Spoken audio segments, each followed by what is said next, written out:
Nous ne pouvons pas comprendre les éléments qui ont gouverné du génocide du Pool, si nous ne remontons pas aux événements de 1959, le péché originel, qui ont fait environ 100 morts et 200 blessés, à Brazzaville, dans les affrontements qui ont opposé les partisans de Fulbert Youlou à ceux de Jacques Opango.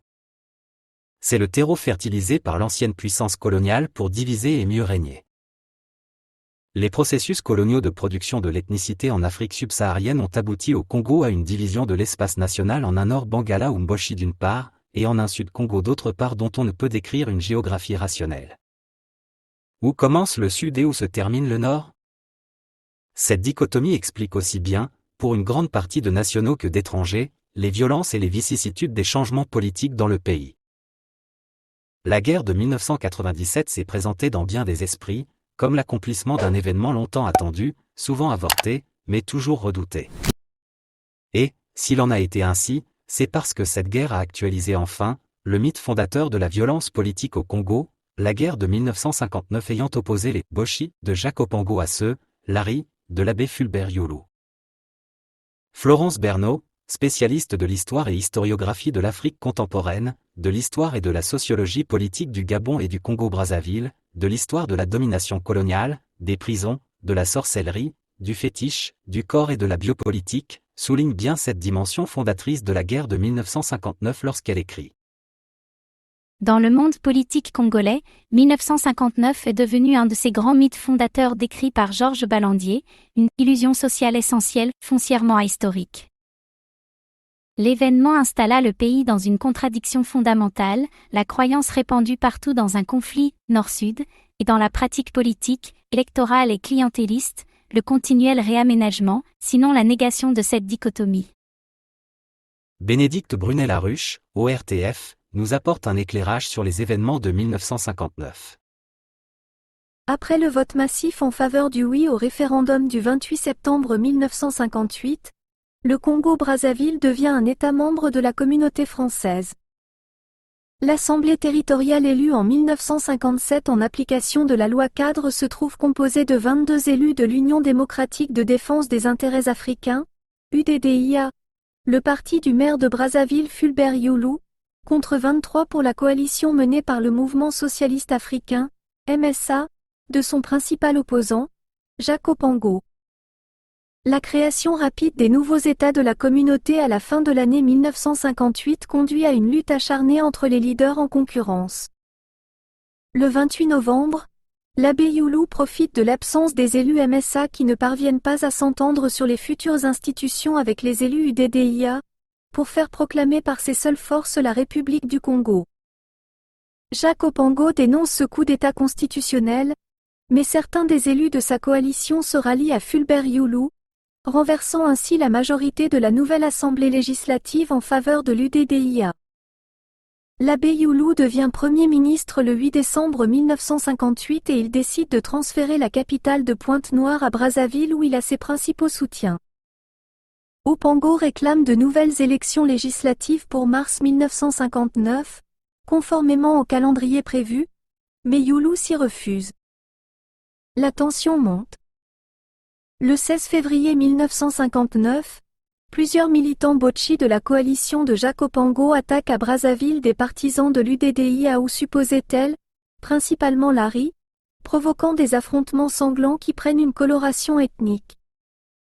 Mais le conflit est essentiellement de nature politique, et Fulbert car la politique française en Afrique, de 1959 à nos jours, Gallimard, Folio Histoire, 2012, page 274.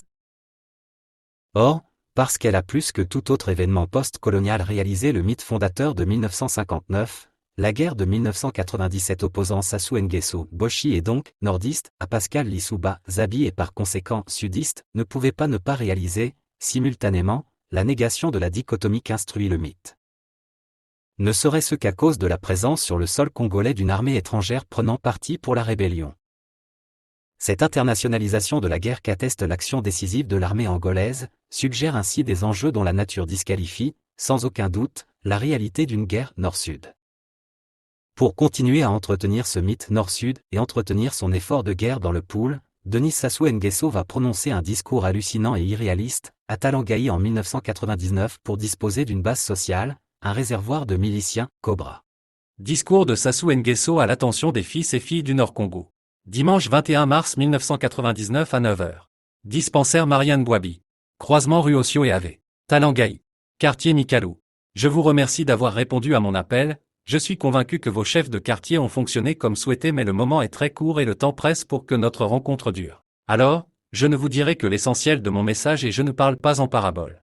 Je sais que vous n'avez pas oublié ce que vous avez vécu en 97 par les bombardements de l'Issouba. Vous savez ce que j'ai fait pour terminer cette tragédie, cette barbarie, ces pertes humaines que personne ici ne peut évaluer.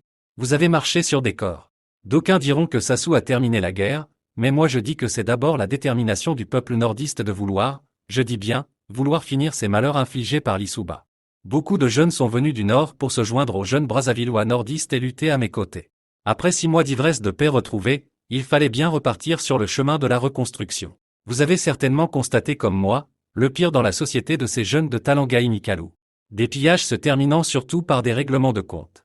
Le manque de respect généralisé. Je ne pouvais pas laisser évoluer cet esprit de guerre contre nous-mêmes, c'est ainsi que je me suis adressé aux Cobras, car c'est d'eux qu'il s'agit. Vous avez entendu partout leurs tergiversations, certains ont même parlé à la radio RFI pour manifester publiquement leur mauvaise foi. Certains ont dit que je ne fais rien pour les jeunes et pour le peuple nordiste confondu, sans distinction des partis ni des tribus. J'ai aussi entendu dire que Sassou continue à nous faire tuer chez les Tchèques et les Nibolèques. Que nos enfants sont égarés sous les instructions de Sassou. À l'hôpital de Talangaï, vous avez jeté des tracts qui disent que Sassou va fuir en exil et patati patata. Beaucoup de militaires nordistes désobéissent au commandement des FAC, laissant tantôt les autres exécuter des missions contre leur région, et vous savez ce que ça nous coûte. Des troupes souvent exposées, des troupes tombant dans les embuscades des ninjas et des Kokwa, et, dans ces genres d'exercices, seuls les chefs de mission ne meurent pas.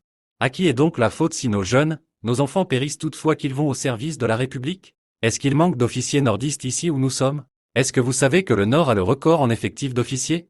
Sous des acclamations frénétiques et prolongées, la foule applaudit. Silence.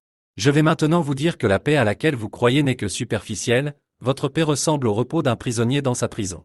La guerre que vous avez gagnée vous a seulement écarté du danger, mais ce danger continue à menacer, et aujourd'hui je constate que c'est même pire. Je vous interpelle tous, pour notre survie, notre futur est noir. S'il m'arrivait de mourir à 11 h, sachez qu'avant 15 h, on ne parlera plus du Nord tout entier. Tous nos villages seront brûlés, tous nos nordistes de Brazzaville comme ceux de Pointe-Noire mourront dans les 3 heures qui suivront ma mort. Donnez-moi donc vos enfants, j'ai besoin d'hommes pour assurer votre survie. On ne peut pas toujours compter sur les troupes étrangères, nous devons compter sur nous-mêmes d'abord. Je lutterai aux côtés de mes enfants comme je l'ai toujours fait depuis juin 1997. Je ne fuirai jamais, je lutterai avec vous jusqu'à ma dernière goutte de sang. Les jeunes hommes iront dans les casernes, les jeunes filles apprendront les armes ici sur place à Brazzaville. Je vous exhorte à plus de vigilance et de courage. Je vous remercie. Pendant qu'il faisait ce discours, les Cobras et les armées étrangères s'étaient lancés dans des crimes contre l'humanité dans le Poul depuis décembre 1998. Les coups de feu. Donc, le moment que les éléments de Matumbo montent sur Kinkala, c'est trop tard. Et en ce moment-là, les Angolais, ils ont envahi Matumbo. Donc, or, parmi les éléments qu'Iduma avait à Matumbo, il y avait le sergent pistolet. Donc, le sergent pistolet, il est d'origine de mon village, de Massiambolbaki. Quand Iduma est décédé, les éléments qui étaient là, ils ont pris fuite. Ils se sont dispersés. Mais le problème, c'est que dans la région de Poul, en ce moment, le commandant de zone, c'était Kamar. C'était le commandant Kamar, c'est lui qui était le commandant de zone de Kinkala. Donc, il coiffait Kinkala, Mindouli, tout ce Kindama. Et dans leur groupe, il y avait Kamar, il y avait Sawa, il y avait Vital, et il y avait Stéphane. Stéphane était décédé. Il était décédé. Il y avait une grenade qui était exposée. Il était décédé. Mais il y a Kamar qui est en vie, il y a Sawa qui est en vie, il y a Vital qui est en vie. Maintenant, Vital, il est du même village que moi, il est de Massiambolbaki. Donc, donc, en fait, Vital, il est dans le même village que Pistolet. Comment toi, tu t'es retrouvé, Siloulou? Je voulais comprendre d'abord ton histoire à toi. Oui, en fait, je viens. Pourquoi je suis venu? Pourquoi je me suis retrouvé un Siloulou? Parce que moi, en ce moment-là, je n'étais pas ni ninja. Je ne connaissais pas ce que se passait. J'étais encore enfant. En fait, c'est quand Pistolet arrive à Massiambolbaki, il ne reste pas à Massiambolbaki, il va dans un village qu'on appelle Chimoulou Kounim. Donc, c'est au moins de 30 km de Massembo Baki. Donc, il faisait ses champs là-bas. Mais avec l'information, le groupe de Kamar, le commandant de zone de Kinkala Kamar, et les Vital, et les Sawa, et les Stéphane, ils avaient l'information qu'il fallait liquider Pistolet. Mais Pistolet est d'origine de Massembo Baki, de mon village. Donc, mais quand il est venu à Massembo, il n'habitait pas de Massembo. Donc, Pistolet, il avait pris refuge à Shimulu-Kuni. Il y avait un village de 30 km de Massembo Baki. Il faisait ce champ là-bas. Et le Vital et le commandant de zone, Kama, ils sont venus à Massembo Baki. Ils sont allés voir le chef du village, qui est M. Malanda. En ce moment-là, c'est lui qui était le chef du village, M. Malanda, et un agent de CFCO retraité. Ils sont allés le voir, que voilà, nous, on veut prendre Pistolet. Ah bon? Mais qu'est-ce qu'il a fait? Non, il est venu ici avec les armes de Massembo, donc on le cherche. Il a dit, bah, mais moi, je n'ai pas l'information, Pistolet n'est pas Massembo Baki, mais s'il est là. Donc, ils ont menacé le chef du village. Et le chef du village, il était obligé d'aller voir les parents de Pistolet. Il est allé voir sa maman. Il dit, mais oui, nous, on cherche Pistolet, il est venu avec les armes. Et c'est là où Massembo Baki était maintenant le village ciblé, que voilà, c'est là où est le ninja. Mais Pistolet n'était pas à Massembo Baki, il s'est réfugié à Shimulu-Kuni. Et en plus, quand eux ils sont partis, ils ont rendu compte. Et un matin, vers 5 h du matin, 5 h, 6 h, c'est que chez nous, au village, nous les villageois, c'est à 5 h, 6 h qu'on se réveille pour aller voir nos pièges. Donc, il y avait un papa, notre père, qui était toujours avec les jeunes, qui était en plus dans le gouvernement de notre village. On l'appelait Mermons. Ce monsieur, il s'est levé très tôt pour aller voir ses pièges. Et en sortant du village de Massembo Baki, il a aperçu les camions des militaires qui venaient sur la montagne de Tagibangu. Il dit, mais ces camions militaires, ils viennent faire quoi à Massembo Baki? Pourquoi ils vont venir? Normalement, parce que lui, il faisait partie du gouvernement du village. Normalement, on avait ravé les arbres, on avait remis les armes. Mais il vient faire pourquoi? On n'était même pas au courant pourquoi. Alors, ce monsieur, il s'est replié au village pour crier à haute voix que non, de rentrer, de sortir, de fuir, de rentrer de la forêt. Ce monsieur, M. Mermons. Même lui aussi, on l'avait tué parmi les victimes qu'on avait tuées à Massembo. Dont là, j'ai perdu mes parents. Donc, l'armée congolaise, quand ils sont arrivés à Massembo Baki, donc l'armée de Sassou, ils faisaient maison sur maison. Donc, ils ont pris les villageois. Ce n'est pas des militaires, hein, mais les villageois. On leur a réunis. Donc, les populations civiles, c'est ça? La population civile. On leur a réunis, c'était un nombre de 25. Parce qu'il y avait un petit de 8 ans qui avait survécu là, parmi eux. Donc, ils avaient pris 25. On leur a amenés au quartier qu'on appelle Ntsompimboma. Donc, c'est là où, en fait, le milieu, là où on arrange tous les problèmes. En fait, le milieu, c'est là où il y a c'est-à-dire le milieu justice du village. C'est là qu'on arrange tous les problèmes du village. C'est le palais de justice du village. Ah oui. Oui. Parce que le Mbongue, c'est là où se réunissent tous les sages pour arranger les choses. Mais là-bas, en fait, c'était le palais de la justice du village de Massembo Baki. Donc, tout un problème de Massembo Baki, de la justice s'arrangeait là-bas. Ils avaient amené toute la population là-bas, le civil là. Et on leur a alignés, on leur a rafalé. Les populations civiles. Les populations civiles, je dis bien populations. L'armée congolaise, entre guillemets, l'armée de Sassou, a arrêté dans le village. Ils les ont amenés là-bas et on a fusillé sur les civils. Eh bien oui, les cimetières sont encore là-bas. Je ne suis pas seul maintenant. En fait, ils étaient au nombre de 25. Et parmi les gens, les civils qu'ils avaient tués, il n'y a jamais eu, parmi eux, il n'y avait pas un militaire. Il y avait les agents de CFCO. Parmi les agents de CFCO, j'avais un papa qui était parmi là. Même son père, c'était, il était même un grand responsable du chemin de fer à Pointe-Noire, M. Nkembo. Il y avait son fils, son propre fils qui était décédé parmi eux, qu'on appelait M. Gaulois. Il était le chef de gare. Donc, parmi ces gens-là, il y avait 4 agents de chemin de fer. Il y avait M. Gélès, M. Gaulois, il y avait M. Mbongo. Mbongo, il était même Bembe. Il était du Niari qui était même là, qui travaillait à Massimolbaki. Et il y avait encore un papa qu'on appelait Charmant, qui est décédé. Donc moi, c'est là où j'ai perdu mes parents. Et quand ils ont fusillé la population, ils sont partis. Et quand les Camargues et les Vital et les Savoie sont partis,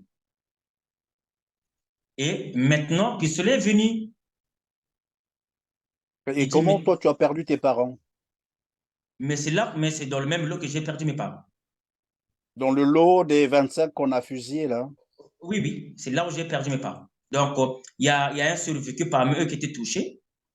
C'est un garçon, mais il y a eu 24. Donc, aujourd'hui, à Massimolbaki, quand vous partez à Massimolbaki, là où nous on appelle à Momanga, il y a les 24 tombeaux de civils de la population dont font partie mes parents, qui sont encore là-bas.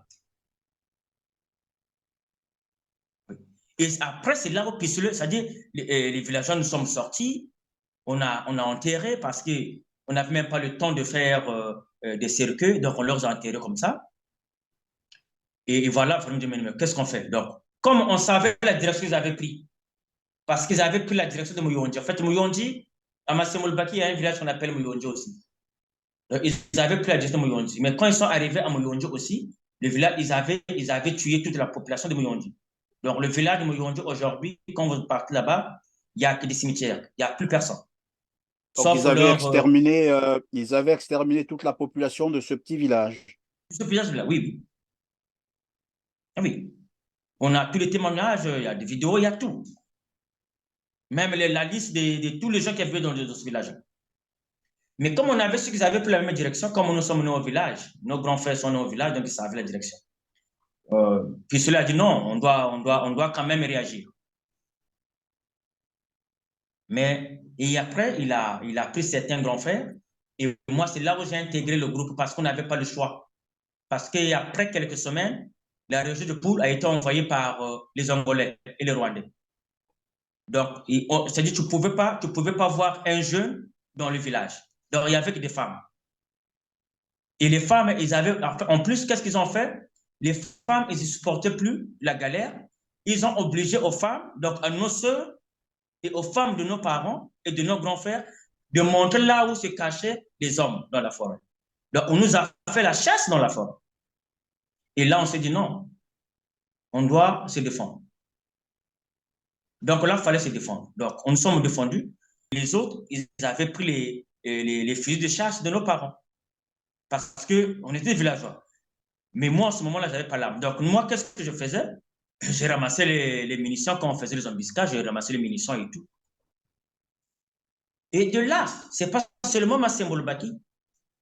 Et quand nous sommes revendiqués à Massimolbaki, on fait notre but de rentrer dans la forêt. Et eux, qu'est-ce qu'ils ont fait, les Vital et les Camargues? Parce qu'en ce moment-là, parce qu'il y a des choses que les gens ne disent pas. Après le coup d'état de Denis Sassou Nguesso, quand Camargue c'est-à-dire dans la région de Poul, quand Camargue venait dans n'importe quel village de la région de Poul, et une fois qu'il retrouve un prisonnier qui est dans le PSP, le prisonnier là, on le tuait devant les gens. On l'appelait Kimpumbulu. On a battu en sang froid le prisonnier là. À Kinkala, il l'avait fait. Donc, ceux qui sont de Kinkala, ce que j'ai dit, ils le savent. Donc, il y avait un prisonnier qui était au PSP, il l'avait fait sortir au marché de Kinkala, il l'avait tué pour dire que non, c'est un Kimpumbulu. Donc, c'est un vaurien. Il l'avait tué? Kamar, le commandant Kamar, pas celui qui était le commandant de zone de Kinkala jusqu'à Mindouli. Donc, c'était le même le commandant de zone établi par le gouvernement congolais, c'est cela? Mais oui, exactement, oui. Qui exécutait les gens comme ça, des exécutions extrajudiciaires. Exactement, oui. Et ce n'était pas seulement Kinkala. Et après, il était allé à Kindamba. Donc, quand il arrive dans un village, il y avait les deux frères qui se sont battus. Et les frères là se trouvaient au PSP. il fallait que ces jeunes-là soient transférés à Mindouli. Donc, qui les prend? C'est Kamar, avec son groupe. Avant d'arriver à Mindouli, dans la montagne qu'on appelle le Montango, qu'est-ce qu'il a fait? Il avait enterré ses deux frères. Donc, ils ont enterré ces deux frères, ils ont laissé la tête ouverte. Donc, ces deux frères-là... Attends, Castor. Ils ont enterré ces deux frères, la tête... Oui, oui. Donc, Ils ont laissé cela la veut tête. dire qu'ils étaient encore vivants. Oui, vivants, oui. Ils sont morts là parce que leurs enterrés sont morts là.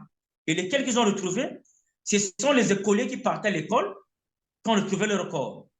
Et là, ils ont dit non. Et c'est là où il y a eu la première attaque, embuscade plutôt, qu'on a brûlé le PSP de Mindouli.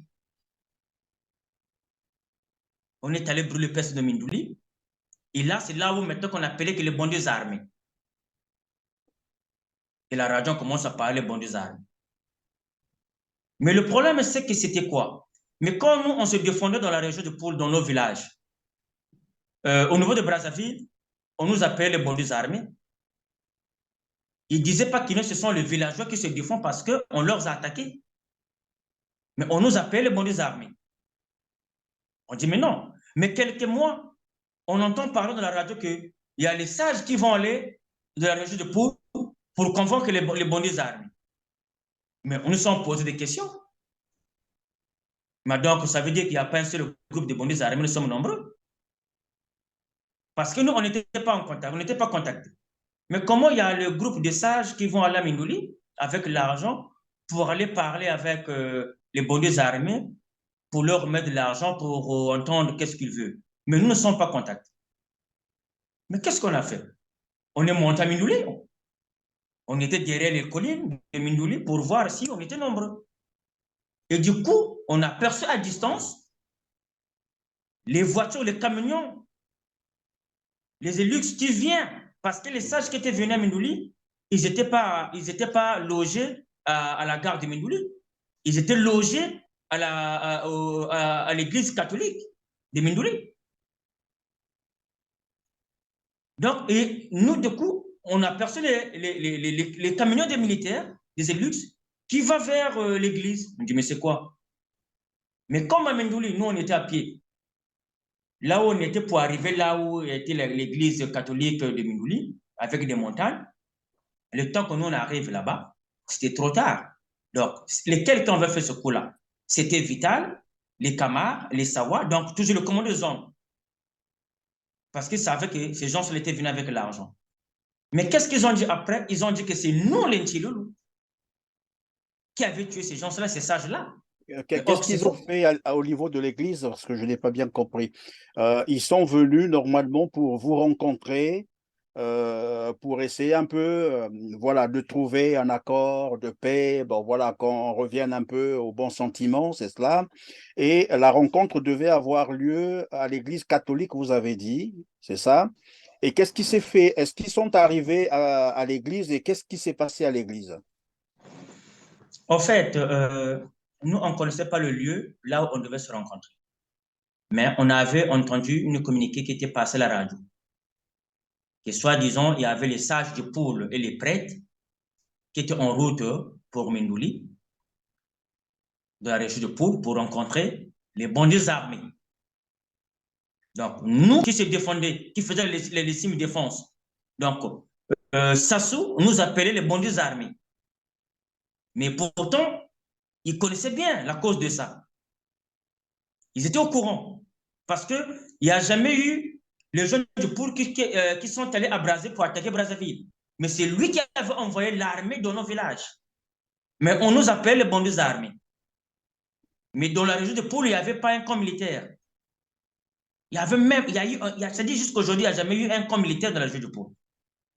Mais on nous appelle les bandits armés.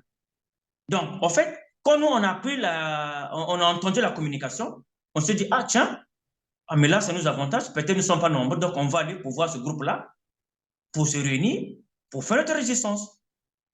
Donc, pour nous, on s'est dit que mais, tiens, on n'est pas seul. Donc, il y a un autre groupe. Parce que parmi nous, on n'était pas contactés. On n'avait appris que la communication de la radio.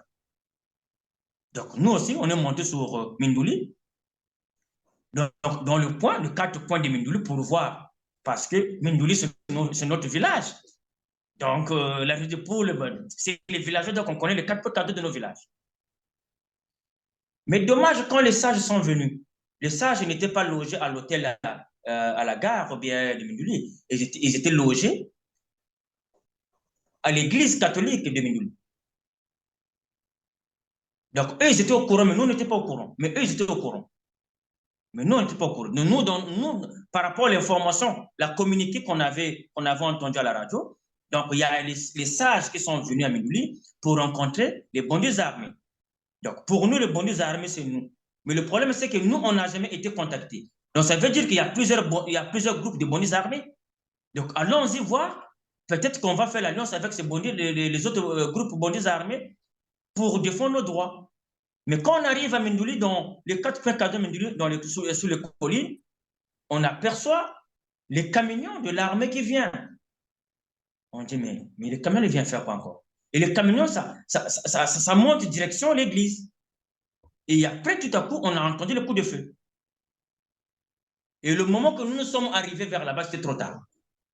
Donc, en fait, l'armée congolaise, donc... Pardon, Castor, on va s'arrêter d'abord là. Vous parlez des coups de feu que vous avez entendus. C'était quoi exactement? On tirait sur qui, sur quoi? Mais on tirait sur les sages du Poul que le gouvernement, soit disant qu'il avait envoyé pour venir négocier avec les bandits armés. Donc, c'était tout simplement un scénario, en fait. En fait, ils ont envoyé les sages du Poul et les prêtres avec l'argent et le groupe du commandant de zone de Kinkala, donc, qui est composé par les Angolais et le commandant Sawa, qui était le commandant de zone, et les Vital, et les Kamara, et les Stéphane. C'est-à-dire c'était les mêmes qui étaient allés tuer les sages en question pour récupérer l'argent parce qu'ils savaient qu'ils avaient l'argent. Voilà, je vais donc récapituler. On constitue donc une délégation composée des sages du village, on va dire ça comme ça, pour essayer de trouver un terrain d'entente avec les groupes armés, supposés, bien sûr, qui se défendent au niveau de votre village. Oui. Et pendant que cette délégation se retrouve à l'église, vous avez dit, à l'église catholique, on envoie un autre groupe armé, donc composé vous avez parlé du commandant de zone et de ses éléments. Donc, ce groupe armé, sinon il faut dire, ben voilà, les soldats de l'armée congolaise, entre guillemets, oui, qui sont arrivés sur les lieux pour tirer, fusiller cette délégation des sages de votre village. Non, pas le sage de mon village. Le sage que le gouvernement congolais avait envoyé, soi-disant, pour venir négocier avec... Les sages du pôle, supposés. Voilà. Oui. Et parce dans que le même temps, on envoie une troupe armée pour aller encore fusiller ces sages. C'est cela. Oui, oui. Alors, donc, quand ils ont fusillé la délégation des sages du pôle, après, la suite, c'était quoi? Mais la suite, c'était quoi? Mais après, ils ont lancé leur opération. Ils ont renforcé l'effectif militaire de la région de Poul. Et là, c'était maintenant la guerre.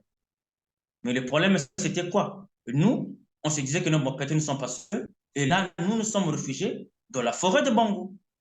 Et c'est là où Ntoumi vient de chercher. Parce que m'avait dit que non, je dois vous parler, Ntoumi. C'est là où le révérend Binsamou Frédéric était sorti. Tous ces éléments réunis montrent que le général avait prémédité et planifié la destruction du Poul. Contrairement à la communication officielle pour légitimer son génocide dans le Poul auprès de la communauté internationale, il est donc établi que les populations du département du Poul étaient en situation d'autodéfense face à la violence planifiée et programmée. Avec ou sans Toumi, le pouvoir avait initié des actes de violence dans la région en 1998. Toumi avait pris le train en marche comme le montre le témoignage de Castor, ex-ninja, sur TLR-TV. Les populations, surtout les jeunes, ce discours hautement tribaliste, le génocide a démarré dans le Poul depuis décembre 1998. Il se poursuivra jusqu'en 2018 en impactant 5 districts, tous limitrophes les uns aux autres, formant un territoire d'environ 13 000 km2, s'étendant entre le 3 degrés et le 4 degrés 30 de latitude sud, et entre 14e et 16e longitude, est habité par 126 000 personnes réparties sur 354 villages suivant les données du recensement général de la population et de l'habitat, RGPH 2007. En effet, la révolte se définit par un refus actif à une autorité.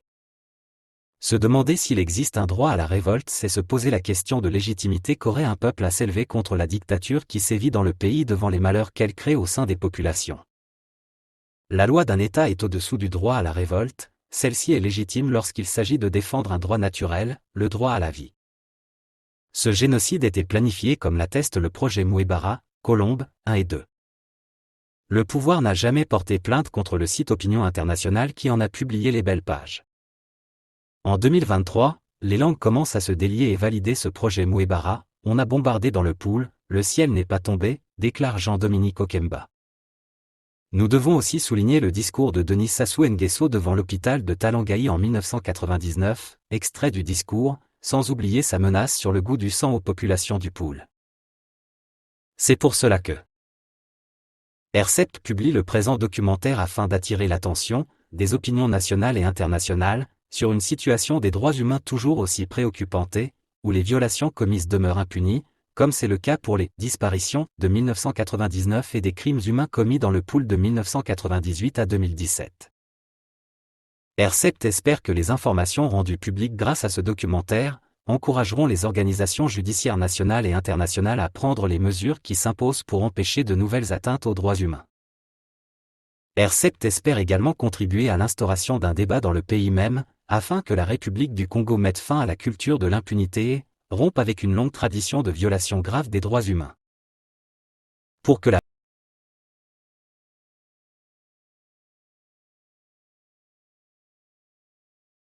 Dans une ambiance de crime contre l'humanité, les armées étrangères dont l'armée française s'empressèrent de quitter Brazzaville. Que avaient-elles fait de leurs armes?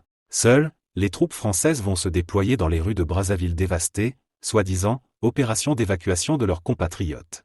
La France a ainsi pris pour habitude d'intervenir militairement dans des conflits internes et lorsque ses intérêts sont menacés, Cameroun, Tchad, Centrafrique, Comores, Côte d'Ivoire, d'encadrer et d'équiper des armées et gardes présidentielles au seul service de dictateurs corrompus mais fidèles aux intérêts français, allant jusqu'à se rendre complices de crimes contre l'humanité, comme au Congo-Brazzaville en 1997 à 1999, voire de génocide comme au Rwanda en 1994. Après avoir tenté de légitimer le maintien de sa présence militaire en Afrique par une nouvelle doctrine, à la fin des années 1990, la France utilise aujourd'hui la rhétorique de la « guerre contre le terrorisme », empruntée aux néoconservateurs américains, pour la justifier. L'opération Serval, lancée au Mali en janvier 2013 a été officiellement déclenchée pour empêcher les mouvements salafistes armés qui occupaient le nord du Mali de s'emparer de la capitale, Bamako. On a eu depuis confirmation que loin d'avoir été improvisée dans l'urgence, l'opération Serval a été mûrement préparée et accompagnée de relations troubles entre les services secrets français et le mouvement autonomiste Touareg du MNLA. Les discours triomphalistes des autorités françaises n'ont pas masqué longtemps la réalité, ni la question territoriale ni la question sécuritaire ne sont aujourd'hui réglées au nord du Mali. Avec la dispersion des groupes armés et la déstabilisation de la Libye depuis l'intervention occidentale de 2011, c'est même toute la région qui paraît fragilisée.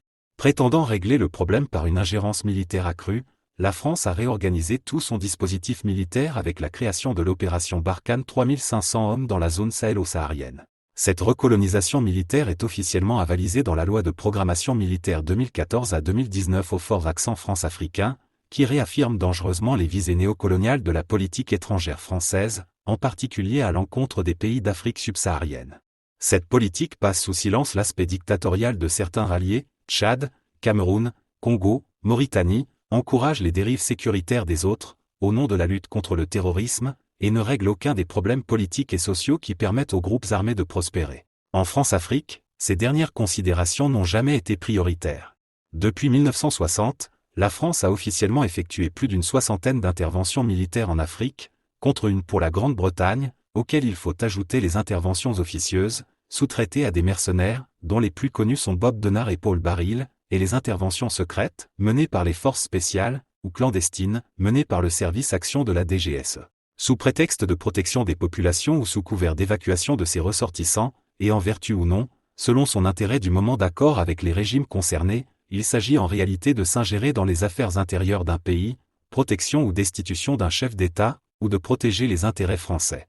La liste des crimes coloniaux et néocoloniaux de l'armée française en Afrique est malheureusement très longue. Parmi les plus récents, il faut noter la complicité dans le génocide des Tutsis au Rwanda en 1994, la complicité dans les crimes contre l'humanité commis au Congo-Brazzaville entre 1997 et 1999, les massacres de civils ivoiriens en novembre 2004 ou encore le soutien massif et continu de l'armée française aux armées de régimes autoritaires malgré les crimes qu'elles commettent régulièrement contre leur propre population.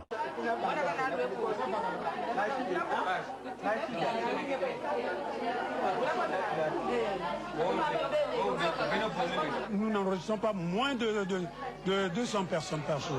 Comme ce matin, par exemple, nous sommes déjà à la 192e personne et au fil qu'ils s'enregistrent, ils vont au service de distribution.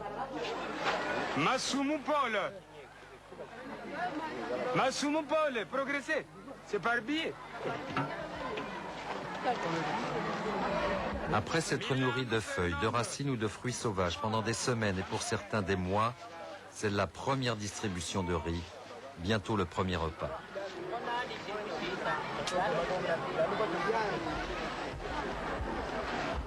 Ils sont tous malades, bien qu'ils marchent, ils sont tous malades.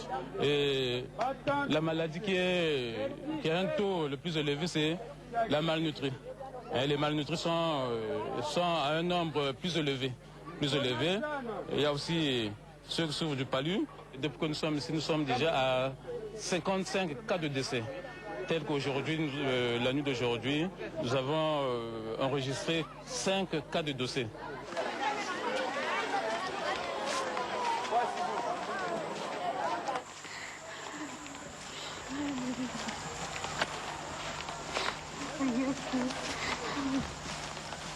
Combien de morts depuis décembre 98? Certains parlent de 10 000, d'autres vont jusqu'à 50 000.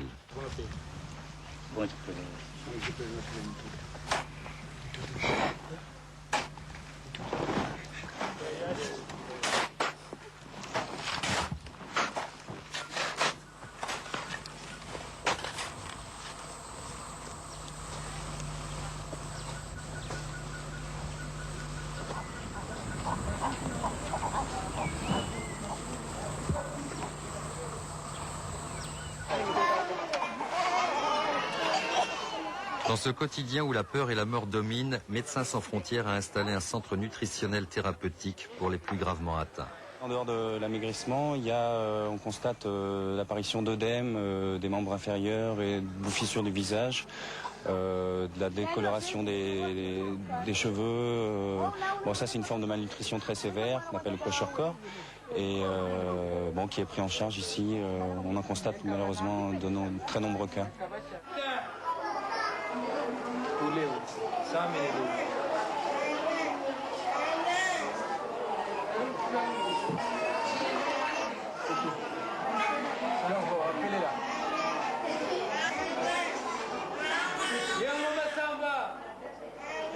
C'est des enfants qui vont bénéficier d'une prise en charge 24 heures sur 24 pendant au moins quelques jours. On fonctionne avec un lait thérapeutique qui est administré toutes les 3 heures en fonction du poids de l'enfant.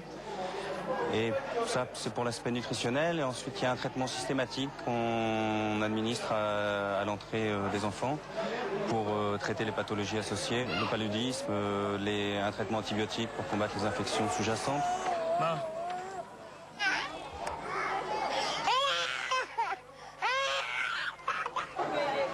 500 enfants séjournent encore dans ce centre. C'est mieux.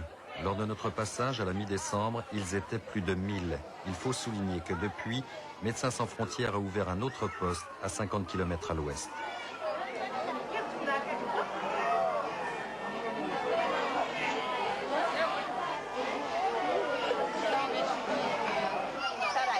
En cette fin d'après-midi, dernière distribution de biscuits survitaminés avant de regagner son village. Le camp de Kinkala reste un îlot, assiégé par l'insécurité et le mécontentement.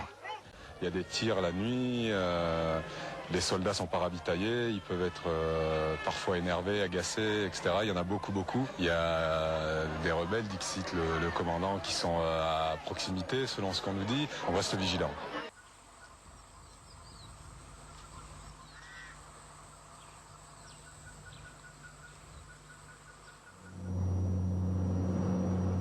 500 km plus à l'ouest, Pointe-Noire est sans doute l'un des enjeux de cette guerre fratricide, le pétrole. Nous sommes à proximité de la plus importante zone de gisement pétrolier offshore d'Afrique.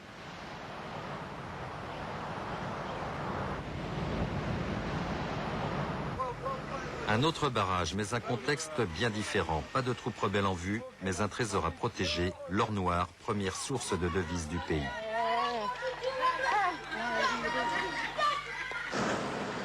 Voilà tout juste 30 ans qu'Elf exploite le pétrole congolais. Une vieille histoire qui devrait perdurer avec la découverte récente d'énormes réserves en eau profonde. Beaucoup de pétrole, donc beaucoup d'argent et beaucoup de convoitises. Il n'y aurait certainement jamais eu une guerre aussi violente et meurtrière au Congo s'il n'y avait pas des gisements pétroliers gigantesques. Si la France, à un moment donné, a estimé que le président Lissouba, comme il avait été chercher des compagnies pétrolières américaines, à une certaine période, ils ont décidé que finalement, le seul viable, c'était Sassou 1, l'ancien président Sassou. Donc c'est vrai que quand celui-ci est revenu au pouvoir avec un coup d'État, on ne peut pas dire qu'il a été vraiment empêché ni gêné. Et quand ce n'est pas l'État français, ce sont toujours des réseaux un peu privés, un peu liés à l'État, qui a accompagné en disant, et c'est ce qui est bon pour le Congo, c'est Sassou et personne d'autre. Cobra, ainsi que des forces angolaises envoyées par Dos Santos, pour réaliser le coup d'État. Sorti victorieux de cette guerre, Denis Sassou Nguesso s'autoproclamé président de la République est très vite reconnu par la France, en octobre 1997. Le 5 juin 1997, le Congo basculait dans la guerre civile. Le coup d'État s'était achevé le 15 octobre suivant par la victoire militaire de Denis Sassou Nguesso, obtenue avec l'appui de l'armée angolaise avec une participation active de la France. En effet, voici la publication du journal Libération du 23 octobre 1997, à Paris, les responsables de droite et de gauche sont fiers d'avoir quitté Brazzaville en flammes. Le 15 juin, ayant évacué quelques 6000 expatriés au terme de l'opération Pélican, l'armée française refusait de tenir l'aéroport en attendant l'arrivée de casques bleus. Ailleurs dans le monde, pour des raisons humanitaires, on l'aurait sans doute fait, explique-t-on au ministère de la Coopération. Mais, dans le précaré africain, il fallait prouver notre nouvelle doctrine de non-intervention. Rétrospectivement, un diplomate dresse un autre bilan. Au plus fort de la crise, nous avons participé à l'inaction multilatérale. Mais, quand on a vu comment tourner les choses, on a vite retrouvé nos vieux réflexes et contribué à faire pencher la balance. Selon le Canard enchaîné du 4 juin, Paris aurait même choisi le vainqueur au Congo, en permettant des livraisons d'armes à Sassou Nguesso via l'Angola, le Sénégal et le Gabon, et même, dans un cas, de 25 tonnes de caisses bien lourdes, à partir de Paris. Président du Congo, une carrière à la force du poignet, une enfance paysanne dans le nord du pays. Vous êtes de l'ethnie Mboshi, qui est minoritaire au Congo. À 18 ans, l'armée vous ouvre ses portes avant d'ouvrir pour vous les portes du pouvoir. École d'officier à Cherchel, école d'application de l'infanterie de Saint-Mexan. Vous ne vous contentez pas de prendre du galon. Vous prenez part au soulèvement populaire de 63, puis à celui de 68. À moins de 30 ans, vous dirigez la sécurité d'État. Vous êtes l'un des fondateurs du Parti unique qui impose au Congo un marxisme tropical. Quelques années plus tard, ministre de la Défense, vous évincez le président. Vous allez régner pendant 13 ans. Alors, quand le vent de la démocratie a secoué les cocotiers du continent, eh bien, vous avez organisé des élections, les premières élections libres du pays. Vous les avez perdues et puis vous vous êtes incliné. Vous avez une traversée de désert, d'abord dans la brousse, puis ensuite à Paris. Et vous prépariez votre campagne électorale quand vous avez mené finalement une campagne militaire. 4 mois de guerre, et vous voilà de nouveau au pouvoir. Alors, première question, c'est 13 ans, ça vous avait pas suffi?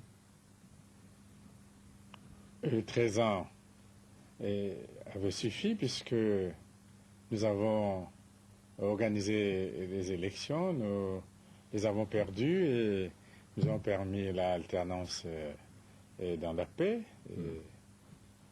Et lancer le processus de démocratisation. Mais vous y revenez. On ne pouvait pas faire vous y revenez. Le pouvoir ne vous a pas lâché. Le goût du pouvoir ne vous a pas lâché. Non, j'étais, et je suis toujours, j'étais à la tête d'un parti politique. Et comme vous l'avez dit, j'ai connu la traversée du désert sur ces 24 mois dans mon village, et puis au total 22 mois à Paris. À 6 mois de l'élection présidentielle, mon parti et mes partisans, moi-même, nous pensions que nous devrions sainement prendre part à la campagne présidentielle. Bon, c'était le droit de notre parti. Les choses se sont passées différemment. Vous avez reconquis le pouvoir par la force en 97 comme vous l'aviez conquis par la force en 79. Alors les élections, ce n'est ni nécessaire ni suffisant pour avoir le pouvoir. Non. Mais est-ce que vous comptez être un jour élu? Non. Et je voudrais rectifier. Et en 79, nous n'avons pas conquis le pouvoir par la force. En 79, c'était le parti unique et c'était une session ordinaire et du comité central qui s'était tenu. C'était le principe de l'époque. Nous étions élus président du comité central et puis nous avons organisé un congrès et nous avons été élus à ce congrès. Et quiconque était élu au congrès était chef du parti et chef de l'État. Il n'y a pas eu un coup d'État. Bon, c'était le parti du travail, c'était un parti unique. Ce n'était pas des élections véritablement démocratiques. Mais il était constitutionnel. D'accord, c'était légal. Est-ce que vous comptez vous faire élire un jour, bientôt, quand? C'est ce que nous avions recherché dernièrement, en juillet, parce que le mandat du président Lissouba arrivait à son terme et nous devions aller aux élections. Et nous sommes partis de Paris pour les élections et nous cherchions une élection. Ça n'a pas eu lieu. Il n'a pas eu lieu. On va en parler de la guerre. Mais les élections, les prochaines, quand? Les prochaines, le plus tôt sera le mieux. Nous pensons que si nous les organisons aujourd'hui, dans le désordre, on nous accuserait de faire une espèce de mascarade. Le jeune officier parachutiste, cofondateur en 1969 du Parti congolais du travail marxiste-léniniste, participe au renversement de plusieurs chefs d'État.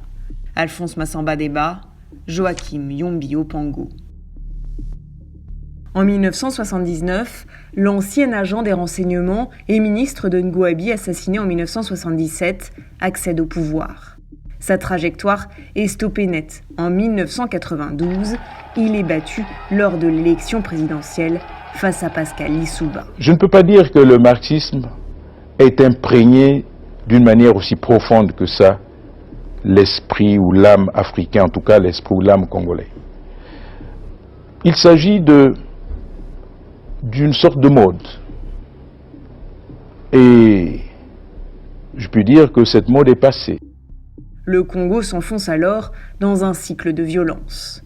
Amer, le vaincu entame sa traversée du désert. 5 ans d'exil à Paris, mais revient plus déterminé que jamais et préparé. Il reconquiert le pouvoir par les armes en 1997, après 5 mois de guerre civile, grâce au soutien décisif de l'armée angolaise. La République du Congo puisse ouvrir un autre chapitre de son histoire et s'engager sur la voie de la paix véritable. Les dirigeants politiques et militaires doivent comprendre qu'il ne saurait y avoir ni de tranquillité durable ni de progrès social et économique sans respect des droits humains. La force seule, surtout celle qui se nourrit d'atteintes aux droits fondamentaux, ne permettra pas de mettre fin au conflit armé et d'apporter la stabilité en République du Congo, bien au contraire, la violence ne saurait engendrer que davantage de violence. Et le passé continuera de hanter l'avenir de ce pays. RCEP souhaiterait aussi qu'une commission « Justice et paix » soit organisée, à l'instar de l'Afrique du Sud pour que justice et réparation soient faites. De juin à octobre 1997, Brazzaville, capitale du Congo, a été la scène de violences politiques ayant impliqué les milices gouvernementales et celles d'une partie de l'opposition. Le bilan officiel fait état de 15 000 morts. Le 26 janvier 1997, après un séjour de 7 mois en France, Denis Sassou Nguesso est revenu au Congo. Séjour au cours duquel il prend contact avec les caciques de la France-Afrique dont Focard, patron de la cellule africaine. Mais dès 1997,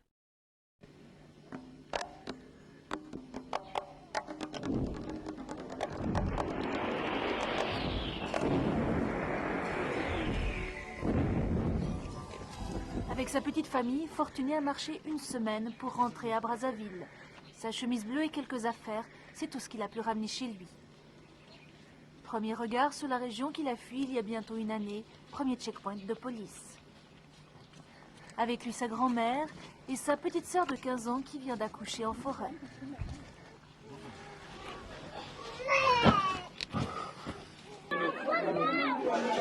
aussi nous avions laissé des mamans, des jeunes, des petits-enfants sont malades, très malades, sont au fond de forêt, souffrent.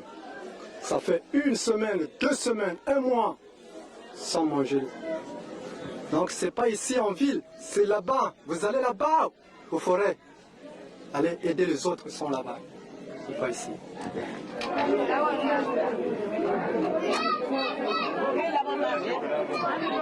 Pour l'instant, comme beaucoup d'autres déplacés, Fortuné est amené par camion vers un centre de transit. Il est important qu'ils connaissent et qu'ils comprennent les règles, car vous ne pouvez pas vous attendre à ce que les gens respectent les règles de la guerre s'ils ne les connaissent pas. Le but aujourd'hui est de les informer que ces règles existent et qu'ils soient en mesure de les appliquer dans leur travail quotidien. Seul problème, le CICR ne peut s'adresser qu'aux forces armées qui sont à Brazzaville. En dehors de la capitale, dans le sud et le sud-ouest du pays, les civils ont été victimes de terribles exactions. L'un des employés du CICR témoigne du calvaire subi par ses filles, cachées pendant de longs mois dans les forêts du Poul. Elles sont arrivées tout cassées, la grande toute malade. Elle a subi quelques sévices. Ma grande fille de 12 ans a été violée par les bandits armés. Elle a saigné pendant plus d'1 mois, sans soins, sans rien. Elle est très inquiète, elle n'est pas totalement sortie de ses émotions parce qu'elle me pose tant de questions. Au moment où elle a été violée, elle était encore toute vierge. Et jusque-là, elle est encore très timide. Chaque fois qu'elle voit quelqu'un en armes, elle ne veut pas sortir, elle reste toujours bloquée à la maison. Parce qu'elle se rappelle toujours l'image de ce qu'elle a vu.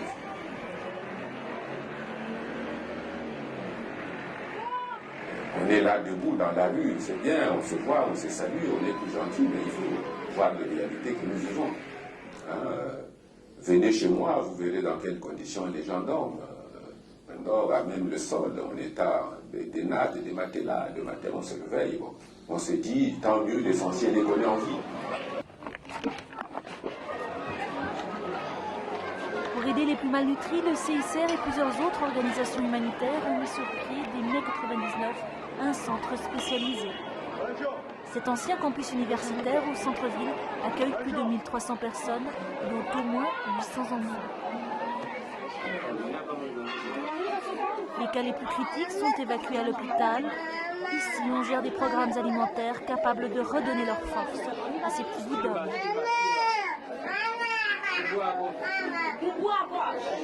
Viens le chouchou. Alors ici on est dans un centre nutritionnel géré par la Croix-Rouge et on est en train d'effectuer les pesées de tous les enfants qui vont relativement bien, ce que vous voyez, parce qu'il y a quelques temps qu'ils sont là déjà, avec une nourriture 13 kilos. Voilà, vas-y. Avec une nourriture très riche en calories. 5 repas par jour, ça va? Attends. 14,100. Vas-y. Alors cet enfant est encore très mal nourri, hein, parce qu'il a, déjà les cheveux blancs, les cils un petit peu blancs.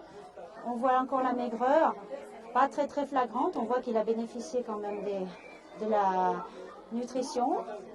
Et il n'a pas d'œdème, il ne présente pas d'œdème, donc il est en bonne voie cet enfant. Mais c'est vrai qu'il a peut-être un petit problème encore. Ça, peut être les conséquences d'une malnutrition. Ça peut aussi être la cause d'une verminose, mais en général, tous les enfants sont traités contre la verminose, mais à revoir. Hein. Dans ce camp, des centaines de familles qui ont fui des violences dans la région du Poul au Congo. Cécile Toba vit ici avec ses enfants. Elle dit avoir à peine de quoi les nourrir.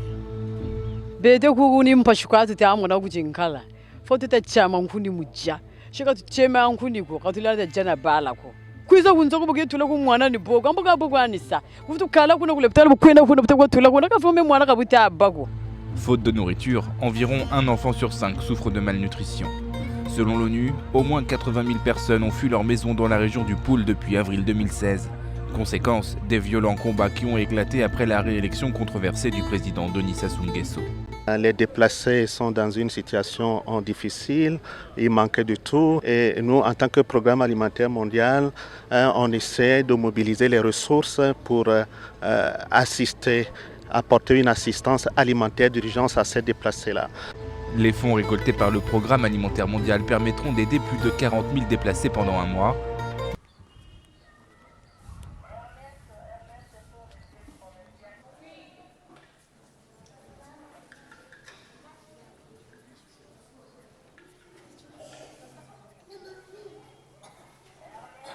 Surtout qu'on a pu sortir de la maison pour un petit peu de tranquille. Donc que la Croix-Rouge soit là, que le contingent français soit là. On a trouvé ça sensationnel. Ouais. Que des étrangers viennent nous sortir de la souffrance, c'est beau. Parce que mon peuple n'aurait jamais pensé à moi.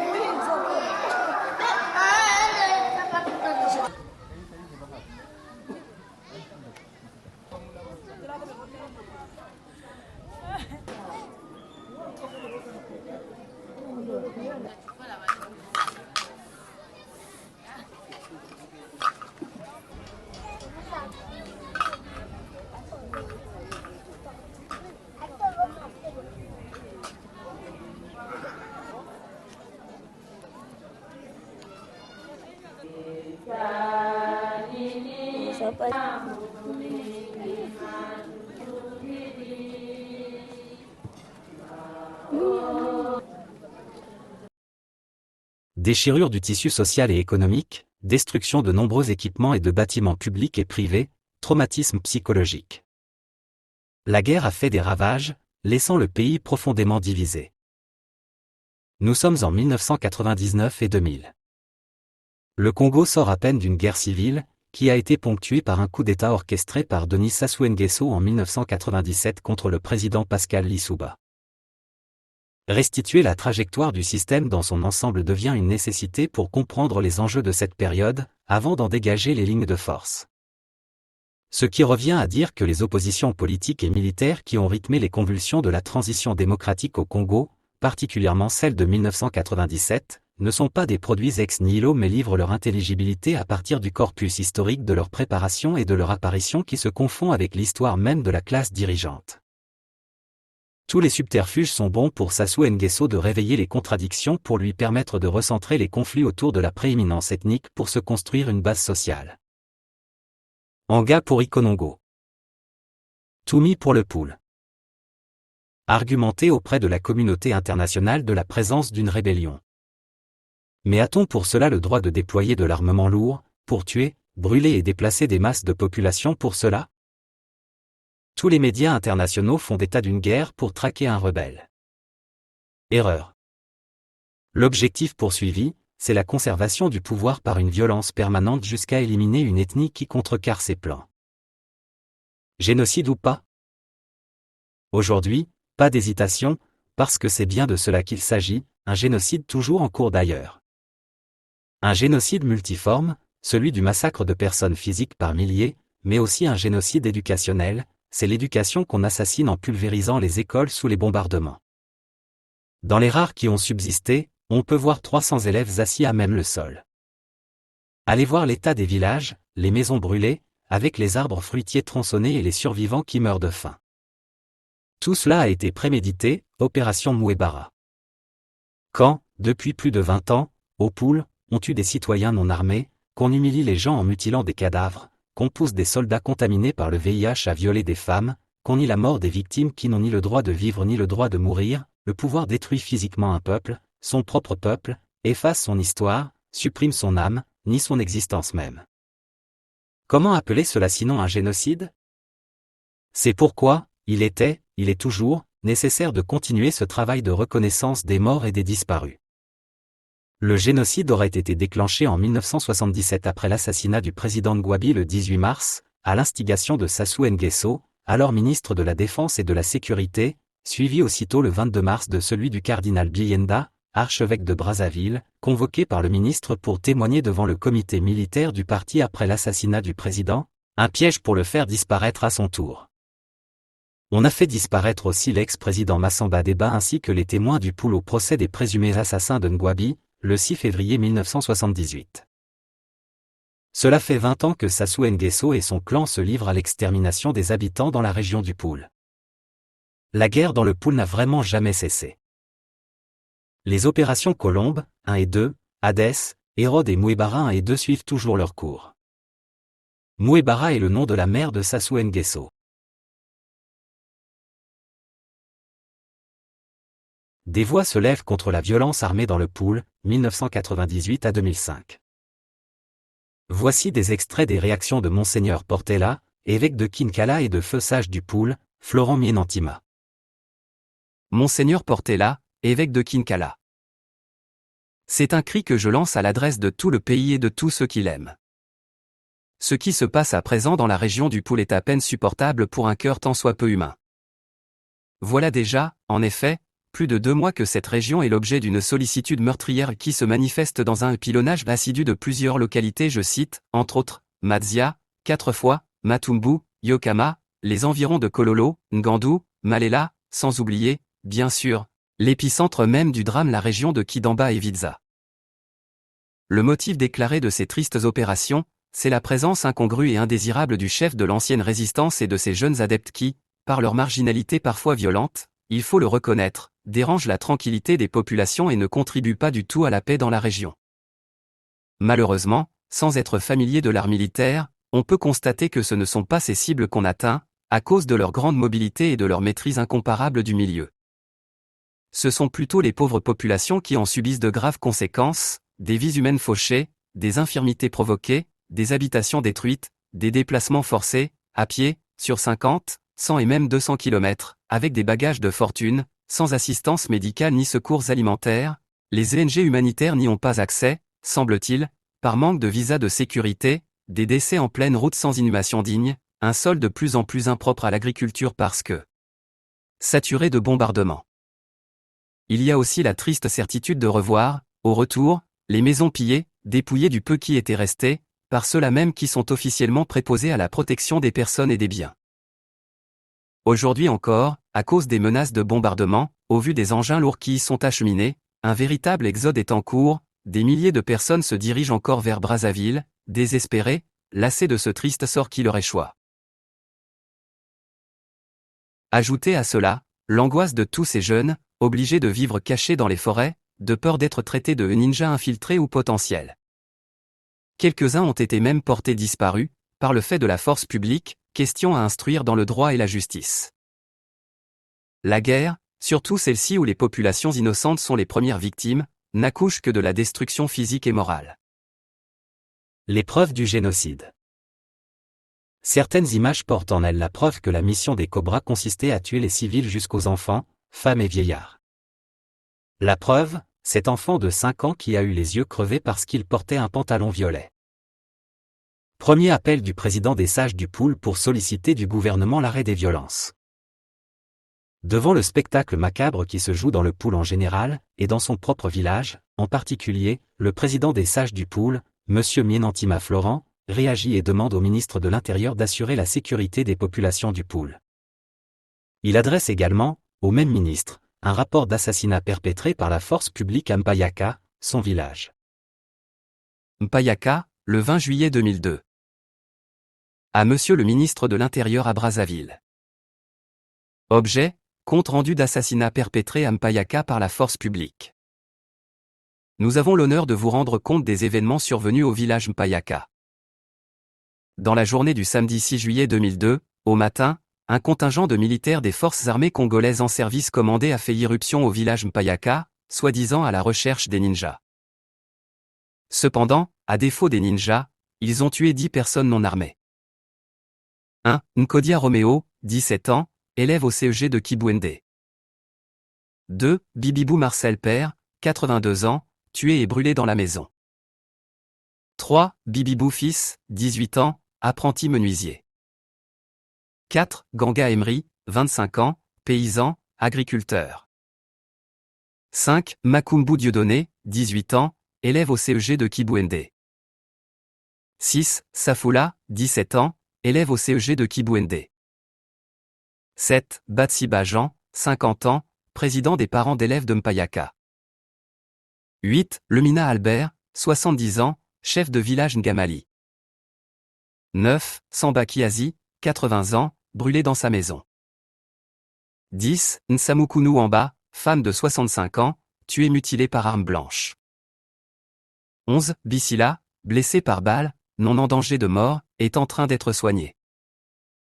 En plus, ils ont torturé, battu violemment et menacé de mort un grand nombre, et, même le président du comité de village, M. Mienantima Florent âgé de 75 ans. Toutefois, on peut noter que parmi les assassinés, seul Ganga Emery avait été un ex-combattant ninja qui avait rejoint ses parents et faisait ses chants. Ensuite, ils ont brûlé toutes les maisons en toiture de paille des 6 quartiers de Mpayaka, soit environ 135. Mpayaka a été brûlé à près de 80%. Des arbres fruitiers ont été coupés, les jeunes plants arrachés. Mpayaka a été pillé de fond en comble avec les animaux. Après cette mise à sac, toute la population, soit environ 400 personnes, ont été contraintes d'aller à Kibwende dans le dénuement total. Monsieur le ministre, vous êtes notre tutelle. La situation de Mpayaka est le sort subi par la plupart des populations et villages du Poul, un châtiment collectif pour appartenance ethnique. Bien que tard, nous implorons votre intervention contre cette manière de faire. Le présent compte rendu vous est adressé à titre d'information et à toutes fins utiles. Veuillez agréer, Monsieur le ministre, nos salutations distinguées. Le président du comité de village Mpayaka. Deuxième appel du président des sages de Mpayaka. Mpayaka, le 17 août 2002. À Monsieur le ministre de l'Intérieur. Général Pierre Oba. Monsieur le ministre. Au regard de la situation des populations du Poul qui, chaque jour devient plus dramatique que la veille, j'ai l'honneur de vous adresser la présente lettre parce que vous êtes notre ministre de tutelle. Vous avez la responsabilité d'assurer notre sécurité. Monsieur le ministre, je suis Monsieur Mienantima Florent, chef du village Mpayaka, Kinkala. J'ai 75 ans d'âge. J'ai été chef de terme Boleke, Kinkala, en 1963. Conseiller de district et de région de 1963 à 1978.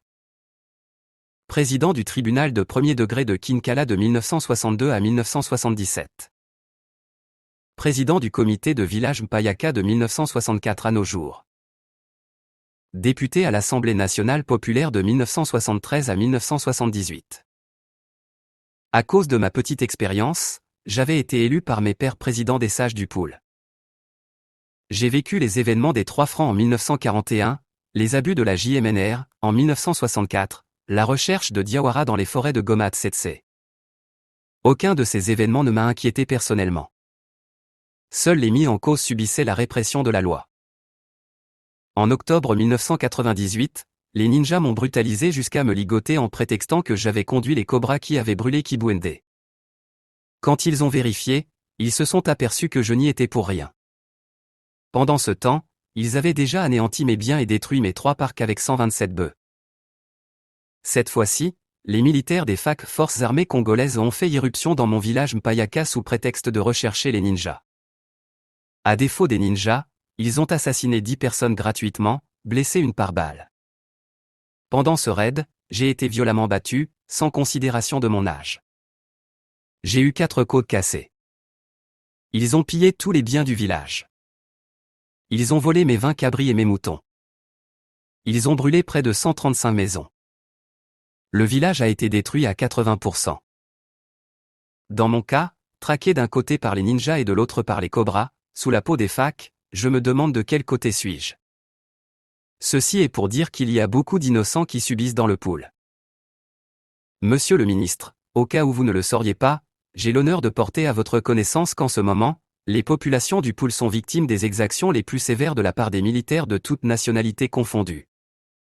Massacres, viols, rackets, bombardements d'hélicoptères, sont les mots auxquels on est soumis à tout moment. La mort est distribuée gratuitement et pour rien, selon le bon vouloir de la force publique. Une rencontre des FAC avec un jeune homme soupçonné d'être ex-ninja signifie assassinat de ce dernier. Un ex-ninja est automatiquement tué. Ils ne font pas de prisonniers. Ce système de rechercher tous les ex-ninjas a un nez très dangereux. Ainsi traqués, bien qu'ayant déposé les armes, les ninjas ne sortent plus. Cela signifie que le pool perdra de ses jeunes d'ici là. Monsieur le ministre, votre responsabilité est engagée, il faut réagir. Au village, la conclusion est que les militaires agissent ainsi selon les ordres bien reçus du gouvernement parce qu'ils ne sont jamais rappelés à l'ordre et cela dure depuis toujours. Chez le soldat, quand on dit « va », il va, vient, il vient, fait, il fait, sinon il est sanctionné. Monsieur le ministre, je voudrais aussi porter à votre connaissance que beaucoup d'hameaux ont déjà été effacés de la carte du poulet du Congo. Les militaires passent et repassent dans les villages désertés, pillent et repillent et finissent par incendier les maisons et enlèvent les tôles. Kibwende regroupe en ce moment les déportés de plus de 20 villages de Kinkala Nord et de Mayama. Comment vivent-ils? Dans le plus grand dénuement. Ils ont abandonné leur champ parce qu'une rencontre avec les FARC signifie la mort. Si la guerre s'arrête aujourd'hui, beaucoup de rescapés ne retrouveront plus de village ni de maison où habiter. Le gouvernement qui, en ce moment éprouve des difficultés pour assurer régulièrement les pensions des retraités, les bourses des étudiants, les salaires des fonctionnaires, sera incapable d'aider les paysans du Poul à rebâtir leur maison. Il serait donc temps que le gouvernement arrête net cette situation. Monsieur le ministre, une question fondamentale est de savoir si la région du Poul est en rébellion contre les institutions de la République. À mon avis, il n'en est pas question. Pourquoi alors faire subir une guerre si atroce, faire payer un si lourd tribut aux populations pour une personne que beaucoup ne connaissent même pas physiquement? Cette attitude nous fait conclure que le gouvernement nous fait subir un châtiment collectif pour appartenance ethnique. C'est dangereux pour une république. Monsieur le ministre, en ma qualité de sage, je voudrais vous suggérer d'abord la résolution du problème du Poul par un autre biais, celui de l'amour. Ne considérez pas uniquement votre pouvoir à asseoir à tout prix quel que soit le nombre de morts dans le Poul et sa destruction matérielle. Considérez d'abord la population. Si vous avez un peu d'amour pour les habitants du Poul, faites que le gouvernement arrête son expédition. Quel plaisir éprouvez-vous en apprenant toutes les nouvelles macabres en provenance du Poul depuis 1998? Il n'y a aucune gloire d'avoir saccagé une région et d'entrer dans sa mémoire comme son destructeur. L'hécatombe du Poul, et, même le chaos du pays tout entier exige du gouvernement de la hauteur et surtout beaucoup de lucidité. Si le gouvernement considère les personnes avant toute chose, il devra revoir sa copie.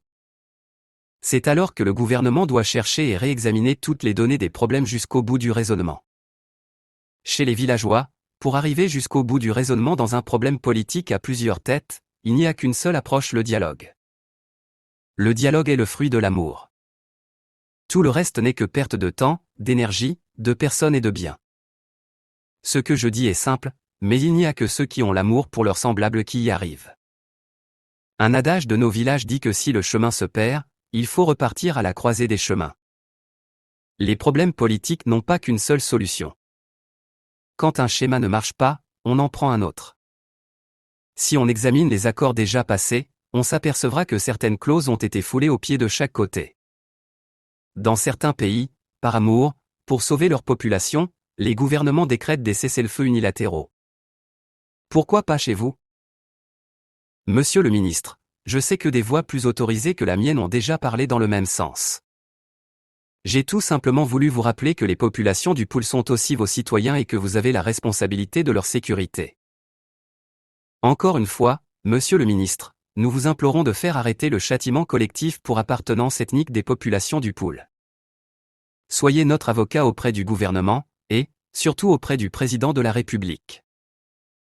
Selon Guy Brice Parfait Kolela, député de Kinkala, la préfecture du Poul, et ancien candidat à la présidentielle du Congo. Le département du Poul contient 13 districts. Il y a 6 districts qui sont en détresse, voire dans le chaos. Et dans ces districts, la quasi-totalité des villages ont été détruits, brûlés, des populations se sont déplacées massivement. En effet, plusieurs dizaines de milliers de personnes ont déjà fui le département du Poul du fait des violences. L'Observatoire congolais des droits de l'homme, OCDH, dans son dernier rapport, la situation serait extrêmement préoccupante. Entre 10 000 et 30 000 personnes auraient quitté leur village depuis le début de la crise. Pour Trésor Nzila, le directeur exécutif de l'OCDH. Nous avons des témoignages très inquiétants, qui font craindre à la commission de graves violations des droits humains. Des tas de meurtres sont signalés, des actes de torture, des arrestations arbitraires, des viols. Les témoignages que nous avons des deux parties sont indexés dans la commission de violation. Une force officielle et non officielle commet des exactions dans le pool.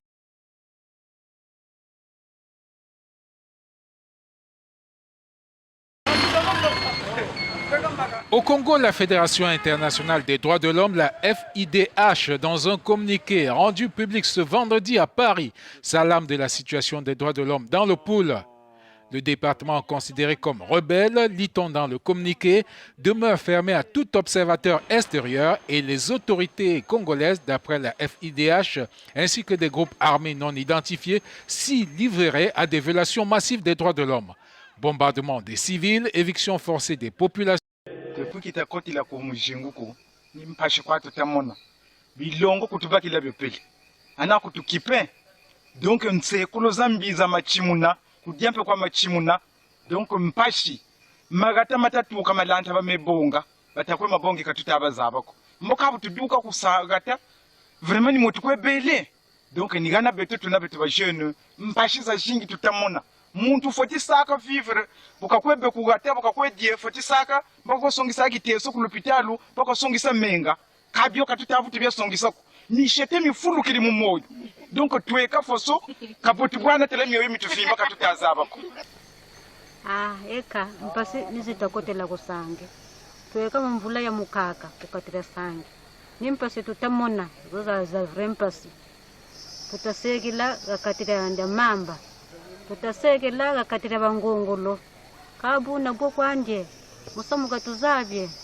beto ni mumpase kwa twena butu siri bwa ubu na malari twenamo bubu nchimbiri mugangu buka mpamba ko ni malari maluketo na malo kandende anje nda chitini chachilako kani kujogisa batakwetu jogisi santangu kwatu tune eli kumpeya tukubula bya baneto bya manaja bubu nchiri buni muchimpene kwanje na kanzebe ako kansobunisa nichari kwa chenani cha chingi katika chari cha chingi cho chenani kanzebe ako kansobunisuganisukina nisamya bufuiri mya kwanto luzebi tabanza kakuzimba kanya muntu wekoti bakalari mufuiri mboka kaba munsayi mena bunsana wa bakala na bunsana wa misamya luyalu nyimpasi nitamona chari cha chingi chenani kaneba tubika kwetu kani nimpase kwatu takwemoniza zingi peribima bitubele nabyo bagurima nabya bya kubula bagurima nabya yoka ni cyari cyacingi ambo babele ko yoke ni bana amupepeko mupepe wa kubula kuzulu bima bya besoni ni bamene kweki ambo beno mama nchaka talatuka muntota atondo mamingi kasangire takota ya kunsana tatoma kanega tubakila mungwa mpekani mungwa niwo utatumonesa mpashi mumvula makumo lena nsamwari njijibuta mwana ka mwana njele wasweka kuvulukura ngumba ngana vulukura ngumba muntu kuvukila akari misamumi tutamona beto katoto kwa memonako nzebi bakuntu myabamona kampashi za beto zikajiyoke katuraza abakakonchi beto mbotu ko bwatolo kuvulukura ngumba iliko kuzuluku fueta katafueta ka mwana we na kuwa bebe takwesweka kuncha vuluku ya muti mboka ni butune ndi vukila mu beto bubotelu yalu kasarila ngolo bamanisa mushingu beto tabalibro bawu batamuririwo batufuila chare nzame katulemvukila mushingu wasuka ngati bala baba tutamoni nampashi bata nsangu kwe bamponeza nabo bachiri kumanima manishi kambe bubu tutazonza samu belenani yunkutiri wiri bubu njekani bukwa nzaba tala biloreni lwata kanita wazabako meni makumu mwana tachibongi kumansana yemu jigila tatara meno ngureni yina yemu firi emeto kamita kotela kusangi vule mukaka yaye kalunga ilulidi mfuila maila kanu katira sangi na ngongolo na mvula nzo kutsona masangi mawiri mkoti ko kulatu turidi nachi kulondi kimpalu kunalondi kune kotwe kala vimanta mita kotela kusangi katadugiriti kugatako mpashi kusanga basati mpashi mungu mpe kani nsatu mayila kani bitujja pe kani mayila pele nsatu mpene kutushoni buka na malari bala bimbevu fievre bituvene choji ntangu yankofula mora pali yo mpashi zinga tumutama ukatira sangi sema bilumbu bikabilla kusangi tuzakari Le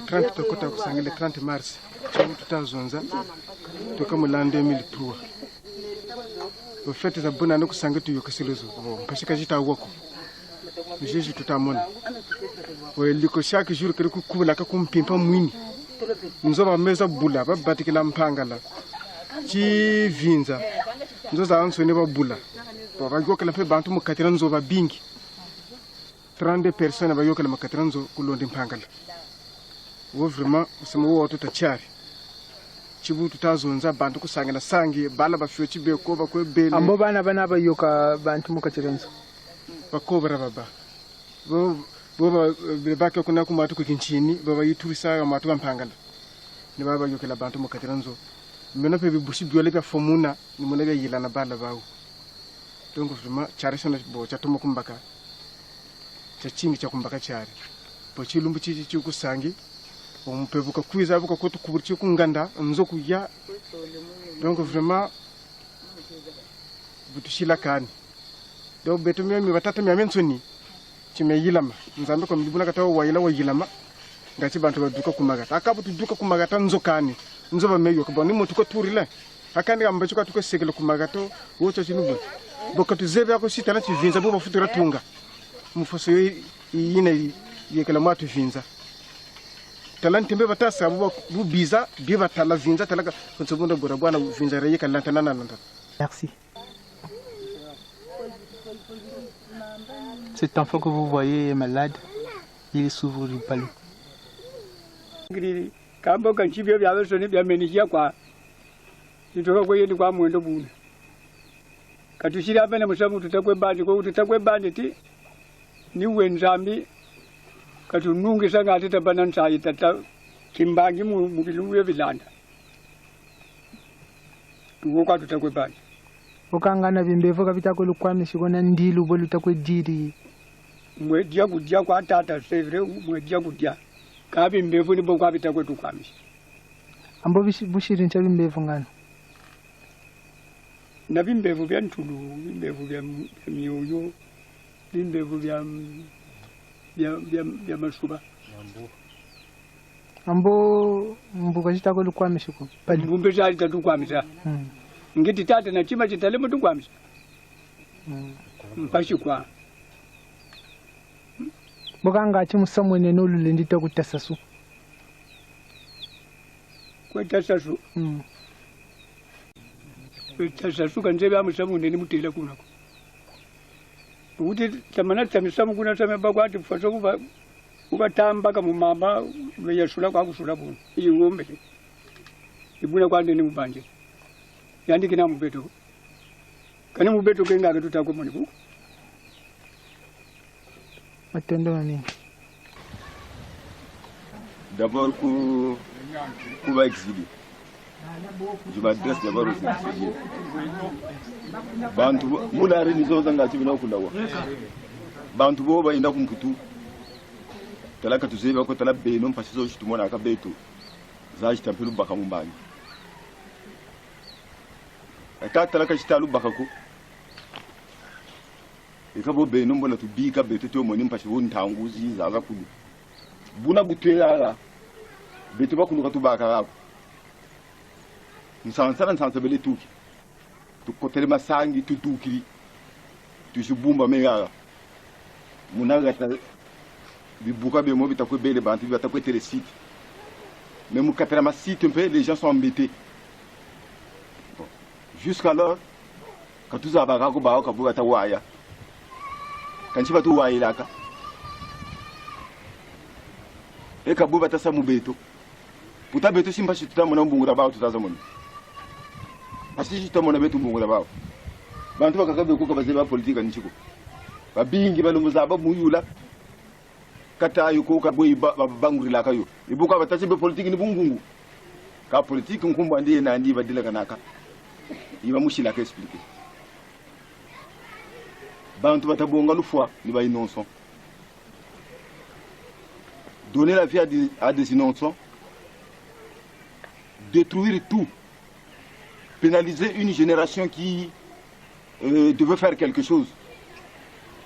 Vraiment, ça fait fâcher. Il faudra qu'il fasse le point sur ça. Les écoles sont détruites. Il n'y a plus d'écoles. C'est devenu des épaves. Tout est bombardé.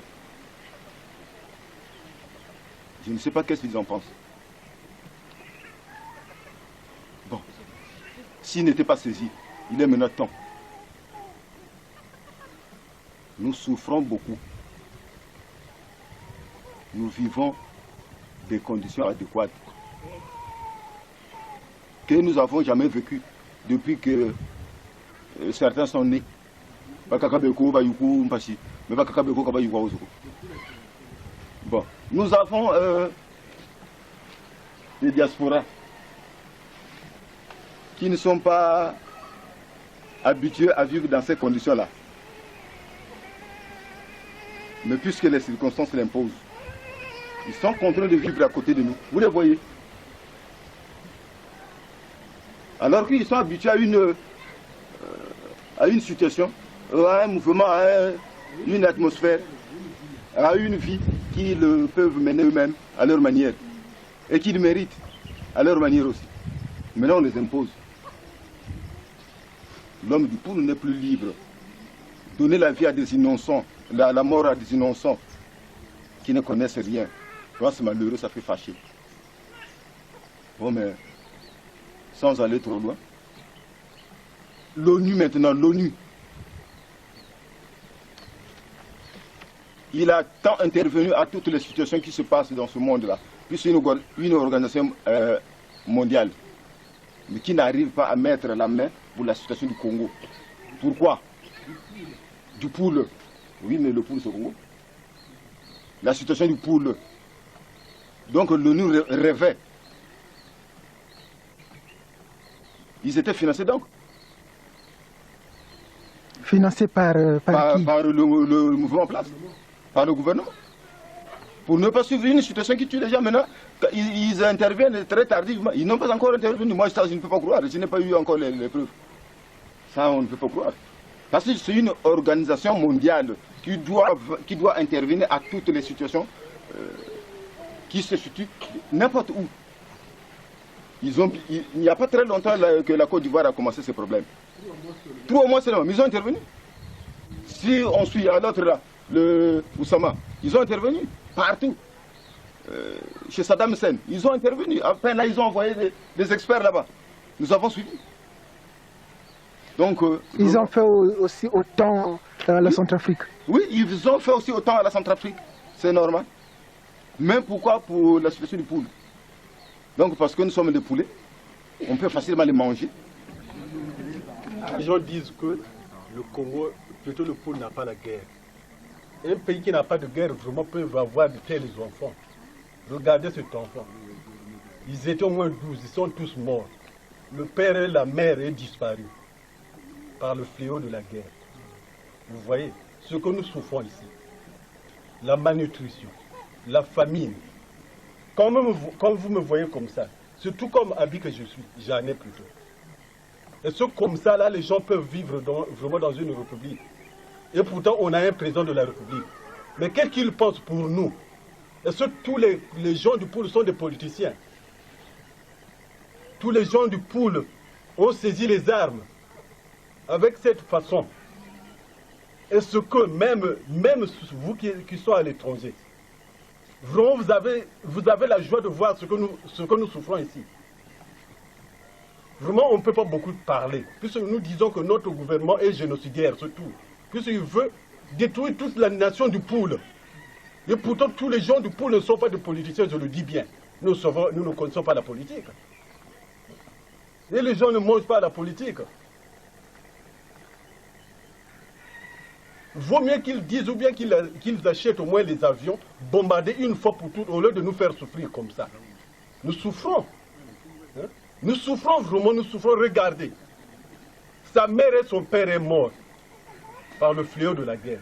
Ils étaient au moins 6. Tous sont morts. Celui-là aussi va mourir. Il n'est pas pour beaucoup de jours. On n'a pas de médicaments. On n'a pas du tout. On n'a pas des choses à manger. Donc c'est tout comme message que je voulais envoyer à l'opinion internationale. Surtout à l'UNICEF. Qui s'occupe des enfants. Pourtant l'UNICEF et la Croix-Rouge et la CCR peuvent faire des tours ici pour venir soigner les gens. Il nous manque des médicaments. Il nous manque à vivre. Puisque tout ce qu'on avait été incendié. On n'a pas des habits. Nous dormons dans des conditions adéquates, des souffrances. Vous pouvez voir là, dans la maison, là, vous allez voir, vous allez filmer les endroits que les gens dorment. Nous dormons à terre. Les insectes de tout ce genre viennent nous piquer. Le paludisme tue. Partout là, c'est des cimetières.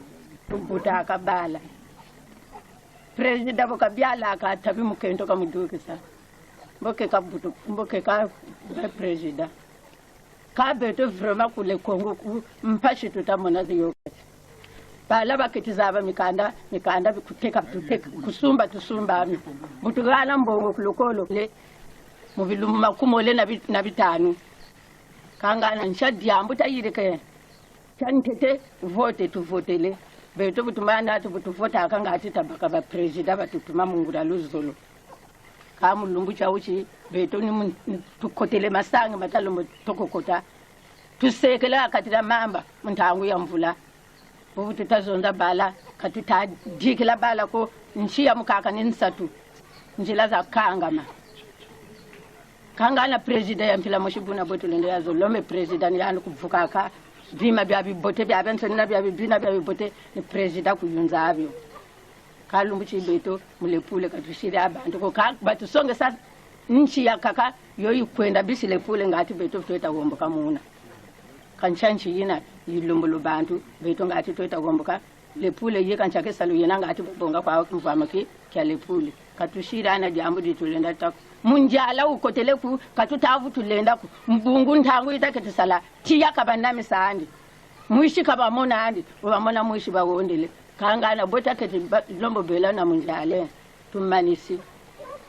ingi minitako vraiment que ntete ki tutakwe monetiari ni mpashi tutamona mpashi za jingi tutamona mpashi tutamona tukotele masangi tudukiri masangi mama tukotele kabata tu satreteko bimbevu babingi bala kufua batata kufua banguri kufua kabata tu banji lako mboka beto bantu botu lendi vukile weka kubantu kwegondi kwa kugonda buna eyivyole batatusa bilongo kani batatu bukile mboka botu lendi vukile kunsia le poule anche diambu kwa ta yirika bunsi ya le poule majimi matuta kwenda te malembo ku satrete eka bala bana batubuta ba wasa babobo balendi ba vraiment tubanji le nom pashiza shiki twena zokule poule kuku nimyo kwa mibele nayo nzele batako se viole ni bana batakwese viole bobo batakwiza kwani beta batakwese viole boko abashima matavu katakwiza kwa kulenda wakala kuni kutambula kwa lendi tambula viki sengo kike nandi bunguta kitakuta ngati kugonde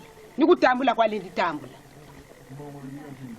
donc toriko tsumana mata kuma miteli kwa tukula mpashi mfutu toriko mona tujolo kuma sange mane mama nene bukwe swamata kwa mutichika ga kwenda mwaka donc mpashi tutamona kuka ba kuna bia batakwe die kuna bubote batakwe mwe bo butubaga gampe chila zuna ga gampe muntima bunkuta uvutu pamuka kwa military ntino kujokle mo banda donc mpashi tutamona babingi bima ku bebela kaba mona na mona chima fa mbongo ba gombongele yo kwa kibana ku babongele maka frema betu kuni botoka se tabaraki nkutirori wakota naro kusangi niro kwamba tafutu duka naro kukatari takwe yene naro maka dongo bo kanibwe bo l'école kota kwa litako l'école mpaka tutakota buluzolo kwa kota kalukota andi mushingu majela pele mwatu tukolo mpe tutakiri kwa pamebula ili kukuburi maka frema bubu tushiri ntangushi mfulani kunna akashitana akabushiri ntala ya betu don nchake salo tufutosa katushira dongo nakisalo tufutu sala ko mpashi tutamwana bala bampane tutakwa ende beka mompashi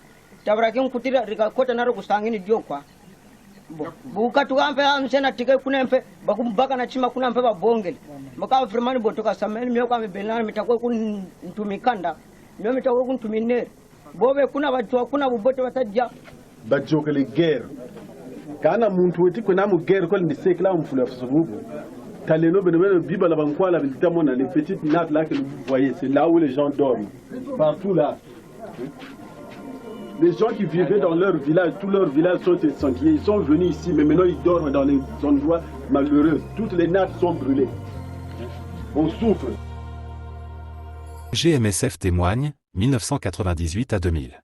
Au début, notre action se limitait à la fourniture d'antibiotiques et nous n'avions pas de personnel impliqué dans la prise en charge clinique de ces patientes. Une partie des femmes violées étaient reçues dans une consultation spécialisée des hôpitaux de Makelekele et de Talangaï de Brazzaville, soutenue par International Rescue Committee, IRC. Après inscription sur registre et interrogatoire, elles recevaient des soins le plus souvent limités à une injection d'antibiotiques. La prise en charge psychologique, celle des interruptions volontaires de grossesse, IVG, et la prescription d'antirétroviraux, ARV, afin de diminuer le risque de transmission du VIH était aléatoire ou inexistante. Un des éléments qui a stimulé la prise de conscience de la gravité du problème a été la demande faite aux autorités sanitaires congolaises d'autoriser la prescription prophylactique d'antirétroviraux après un viol. Cette demande se heurta à un refus pendant plusieurs mois. L'éventualité de la mort, par la transmission du virus du sida au cours du viol, et le refus temporaire du ministère de la Santé d'autoriser la prescription d'antirétroviraux ont provoqué une réaction émotionnelle, insuffisante cependant pour induire une hausse de la qualité des soins.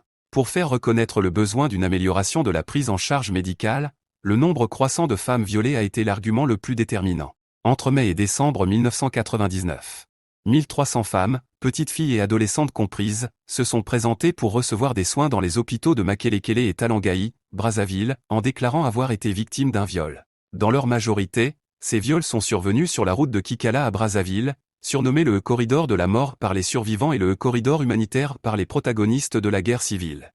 La guerre civile congolaise, une catastrophe sanitaire majeure par MSF, Médecins sans frontières. Dans l'exemple de la guerre civile en République du Congo-Brazzaville, les violences contre les civils sont qualifiées de mineures par les vainqueurs au pouvoir, rarement les moins violents. Pour ces derniers, reconnaître l'ampleur des exactions serait admettre que la position politique actuelle repose, en partie, sur l'action de bandes armées qui ont tué, violé et affamé des milliers de Congolais. Le discours des dirigeants procède d'une double affirmation contradictoire et de la substitution du mot violence à celui des exactions, au moment où il devient impossible de nier des faits trop évidents.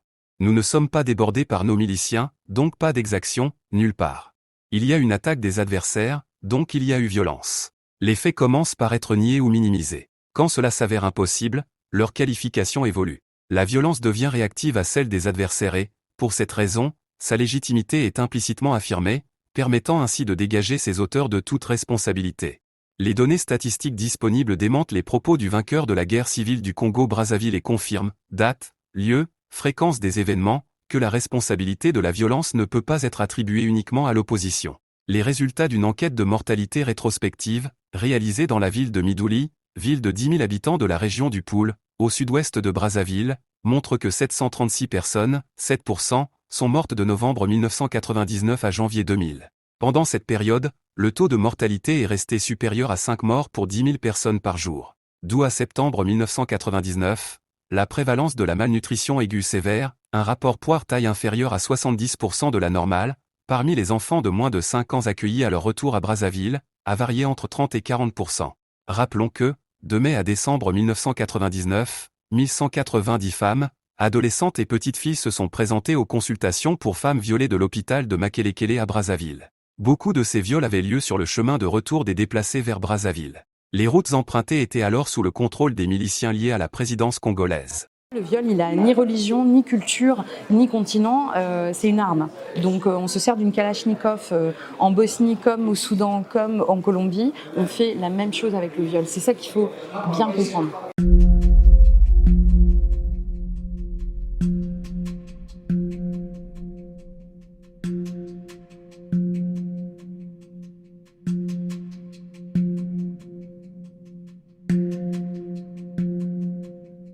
Ça fait partie de l'arsenal de la guerre, autant que la Kalachnikov, autant que les bombes, et il a des objectifs. Donc il peut être un outil de nettoyage ethnique qui est utilisé à des fins économiques dans des zones comme la République centrafricaine, comme la République démocratique du Congo, dans lesquelles on fait fuir les populations, des zones où on peut extraire le minerai qui sert à faire nos batteries de extrêmement violents. C'est-à-dire que c'est pas j'allais dire une simple relation sexuelle, je suis désolée de le dire comme ça, entre gros guillemets, c'est-à-dire que ce sont des viols publics, ce sont des viols avec objet, ce sont des viols avec extrême violence, donc qui laissent des blessures très très graves, donc qui requièrent soit de la chirurgie à maxima, soit à minima une intervention médicale.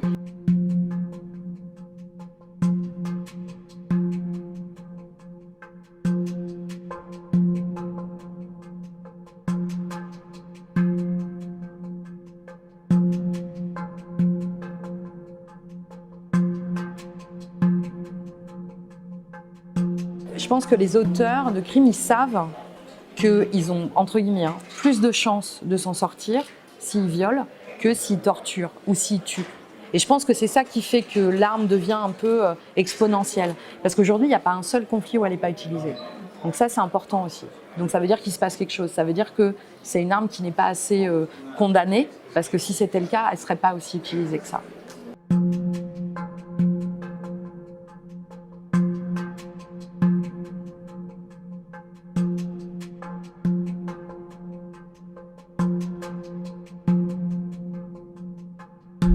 Vous avez l'appli, vous allez vous signaler. Je suis Céline, je suis au milieu de la Centrafrique. Je vais me signaler, je vais dire je m'appelle Céline, j'ai besoin d'aide, il m'est arrivé ça. On n'a pas besoin de détailler dans un premier sens. L'idée, c'est vraiment de créer le lien, que nous, on sache qu'il y a quelqu'un là. Et ensuite, quand elle ferme, elle a un numéro de référence et tout disparaît de son téléphone. Donc, il n'y a aucun historique. À ce moment-là, nous, on reçoit cette alerte en temps réel. Donc, on a ce qu'elle a rempli, on a son nom, on a sa géolocalisation, si elle a accepté de se géolocaliser, mais ils le font en fait. Et donc, on va retransmettre au niveau local immédiatement. On crée un système de first responder, donc de gens qui interviennent tout de suite, des agents psychosociaux, des médecins.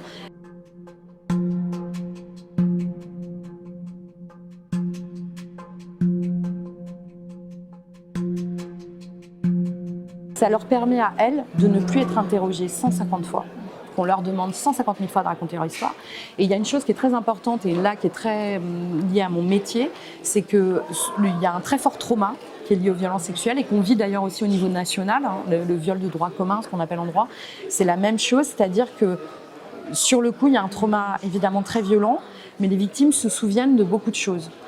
Et c'est organique, il y a quelque chose dans le cerveau. Et donc elles vont se souvenir par exemple de couleurs, elles vont pouvoir dire l'uniforme était vert, ou moi j'ai gagné un procès comme ça, sur une couleur d'écusson. Et ensuite très rapidement, comme il y a la mémoire traumatique qui se met en place et qu'il y a un système psyché qui est de la protection en fait, parce qu'on a vécu quelque chose de tellement atroce qu'en fait ton psyché te permet d'oublier un peu, se bloque quelque part. Après, je ne suis pas psychiatre, mais et donc c'est très important de saisir ces informations-là tout de suite parce qu'elles peuvent être essentielles ensuite sur des processus judiciaires.